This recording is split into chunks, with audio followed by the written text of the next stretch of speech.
आज करकम ग्रामीण रुग्णालय येथे एकूण 109 रॅपिड अँटीजन टेस्ट घेण्यात आले असून त्यापैकी 14 टेस्टचे रिपोर्ट हे पॉझिटिव्ह तर 95 टेस्टचे रिपोर्ट हे निगेटिव्ह आले आहेत। पॉझिटिव्ह आलेल्या रुग्णांमधील करकम येथील 1, भोसे येथील 9, उमरेपाग येथील 2, खेडभोसे येथील 1 व सांगवी येथील 1 जणांचा समावेश आहे।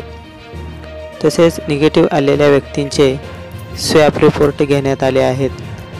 करकम, भोसे, जळवली, उमरे, खेडभोसे व इतर काही गावातील निगेटिव्ह आलेल्या व्यक्तींचे दिनांक 13 रोजी 15 व दिनांक 14 रोजी 61 स्वॅब असे एकूण 76 स्वॅब तपासणीसाठी पाठवण्यात आले असून त्याचे रिपोर्ट हे 3 ते 4 दिवसात येतील अशी माहिती येथील वैद्यकीय अधीक्षक डॉक्टर तुषार सरवते यांनी दिली आहे।